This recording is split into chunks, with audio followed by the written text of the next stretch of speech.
Neste vídeo, uma história verídica da conversão de uma atriz indiana. O testemunho foi publicado no jornal Mensageiro da Paz em fevereiro de 1944. Seja bem-vindo ao Diário Pentecostal Historiando, análise histórica e crítica sobre o movimento pentecostal brasileiro. Se inscreva no canal e siga nossas redes sociais. O povo que não conhece a sua história está condenado a repeti-la. Miss M. Carmichael é missionária na Índia há 50 anos. Ela se tem interessado especialmente pela salvação de crianças que de outra forma estavam destinadas a uma vida imoral em conexão com os ritos religiosos nos templos indianos, e o Senhor a tem ajudado a libertar muitas dessas infelizes. A história de trabalho em Denver é um dos romances da atual atividade missionária, pois hoje em dia há quase 1000 almas amparadas nesta missão. É inteiramente uma obra de fé. Para não pôr em perigo a vida de Sunflower, nada mais se pode dizer sobre sua presente posição e autoridade.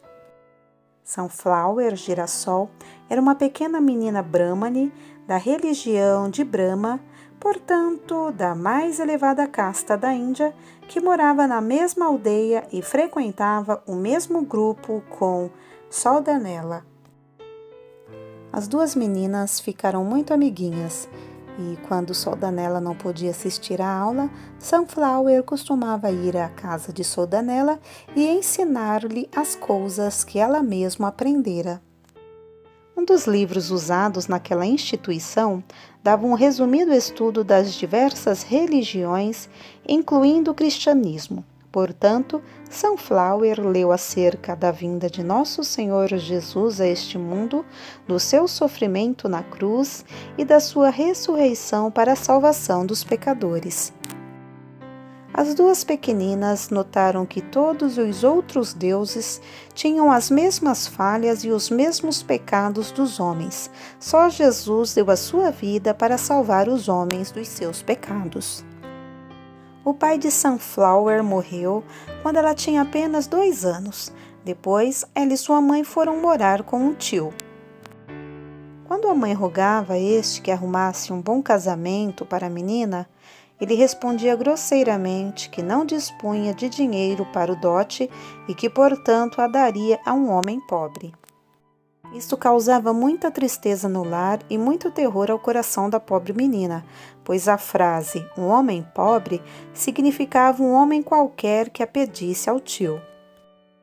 Lembre-se que na Índia as meninas se casam muito novas e às vezes com um homem de 40 ou 50 anos. Sunflower era uma menina muito linda e de voz doce. Certa noite, quando tinha uns 11 anos, o diretor de uma companhia cinematográfica, passando pela casa da garota, ouvia-a cantar. Parando fora da casa, escutava-a. Quando ela parou, ele olhou para dentro e, vendo a beleza da menina e percebendo que ela estava sozinha, chamou-a e interrogou-a sobre a sua família, etc. Quando ela acabou de responder às suas perguntas, ele lhe pôs na mão um envelope selado e pediu-lhes que o colocasse na mesa do seu tio e que viesse para fora outra vez. Então, de algum modo, ele a iludiu, persuadindo-a que acompanhasse juntamente com uma velha que estava em sua companhia. Quando a mãe e o tio deram falta da menina, buscaram-na em toda parte, especialmente nos poços e tanques mais próximos, pensando que talvez, pensando na infelicidade de seu projetado casamento, se houvesse afogado. O tio naturalmente achou um envelope na mesa. Dentro estava o dinheiro, 400 rúpias, moeda indiana. Quando não acharam nenhum rastro dela, o tio contou ao pai de Soldanella o desaparecimento de Sunflower e a descoberta do envelope misterioso. Ele aconselhou o tio de Sunflower a que guardasse o dinheiro e ficasse quieto e não procurasse mais a menina. Mas a pobre mãe lamentava amargamente. Nesse meio tempo, Sunflower fora raptada para a Índia setentrional, onde foi iniciada na carreira de atriz de cinema.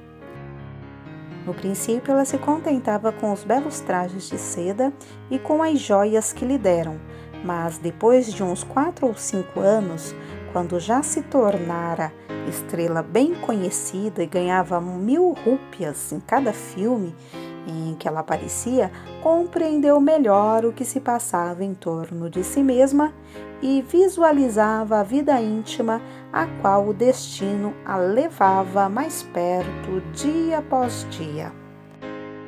Por mais que encarasse esse abominável futuro, mais triste ficava o seu coração e a tristeza logo se lhe estampou no rosto. O diretor da companhia cinematográfica reparou nesse fato e chamou-lhe a atenção, avisando-a de que teria de aparecer num filme no qual seria absolutamente necessária a fisionomia sorridente. Ela não lhe podia falar do que se passava no coração, mas só lhe disse que tinha alguma tristeza. A fim de alegrá-la, ele arranjou um meio pelo qual ela passaria um dia e uma noite numa casa com um belo jardim, cercada por alto muro. Pediu que ninguém a molestasse e pôs guarda por fora para sua segurança. À tardinha, ela foi a essa casa e passou a noite sem dormir, pensando no futuro e planejando um modo de escapar. Quando era pequenina, fora paciente no hospital de missionários e sabia algo do amor do Salvador. Soldanella não sabe como Sunflower passou aquela noite. Só sabe que, depois de horas de escuridão, ela viu uma luz ao pé da cama e, pensando que já fosse dia, virou-se para outra direção, mas ainda via a luz e foi impelida a olhar com mais atenção. Não era, porém, a aurora. Tudo eram trevas, exceto ao pé da cama, e lá viu uma luz que tomava a forma de uma pessoa. Todavia, não viu ninguém, viu só aquela luz, e o poder que a fizera olhar pela segunda vez fê-la levantar-se. A luz se moveu. Ela compreendeu que havia de segui-la. Fora de casa, atrás do jardim, até sobre o muro, sem saber como, a luz a guiava. Naqueles dias, a companhia viajara ao sul da Índia e estava numa cidade perto de Madras. Sunflower foi guiada pela estrada de Madra. Despontou a alva, seguida do fulgor do dia, mas ainda a luz que a guiava era mais resplandecente. Todo aquele dia, ela a seguiu, sendo com certeza luz para ela e nuvem para outros, como nos dias de Israel, pois ninguém lhe falou nada, nem ao menos a notou. Certamente encontrou ela centenas de pessoas durante aquelas 12 horas, e uma moça linda, andando sozinha nas estradas públicas no sul da Índia, é coisa tão rara que, naturalmente, muitas pessoas a teriam seguido ou procurado para conversar, mas ninguém assim o fez. Perigos a cercavam, pois era bem conhecida como atriz e o seu retrato era muito usado para propaganda. Por certo, era familiar a muitos que a encontraram no caminho. Entretanto, ela passou sem obstáculo. Ele estendeu uma nuvem para servir de cobertura. Mais ou menos às 6 horas da tarde, a luz a guiou a um hospital para senhoras em Madras. Ali, no portão, ela viu uma médica inglesa. Sunflower se lembrou dos missionários de outrora que lhe deram os ensinos do Senhor Jesus no Hospital da Missão e sentiu que ali havia alguém que a protegeria. Foi nesse momento que a luz desapareceu. Tinha ela certeza de que agora viera ao lugar de refúgio no qual a luz a guiara. Já passava a hora de entrada de doentes de fora quando Sunflower rogou entrada imediata. A doutora até se riu da sua insistência, Mas uma enfermeira perto, percebendo que havia algo de extraordinário no caso da moça, aconselhou a doutora a que lhe franqueasse a entrada. Quando a sós, Sunflower contou toda a sua história, dizendo por fim que o Senhor Jesus a salvou e que ela devia dar a sua vida a ele, e pediu o batismo. A doutora abrigou-a aquela noite e no outro dia entregou-a a amigos missionários. Sunflower tinha tanta certeza de que, ora em diante, pertencia ao Senhor e que ser crente era sua maior proteção, que consistiram no seu pedido, e foi batizada naquele dia.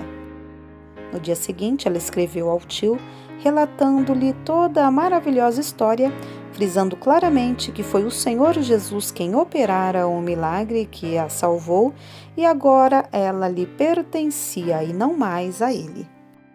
Autorizou o tio a requerer as 3.000 rupinas que a companhia devia a ela, sob a condição de que nenhum da família viesse procurá-la ou visitá-la. Foi por meio desta carta ao tio que tudo isto ficou conhecido a Soldanella e àquela circunvizinhança brâmane. Não é, na verdade, uma preciosa e confortadora história?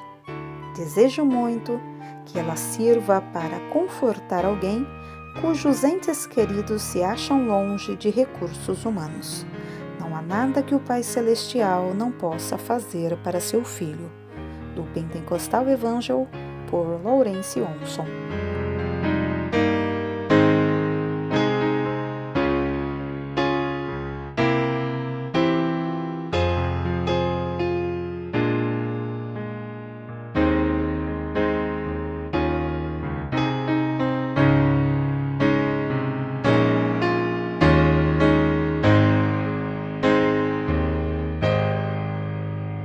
Porque nada podemos contra a verdade, senão pela verdade. Segunda carta aos Coríntios 13:8.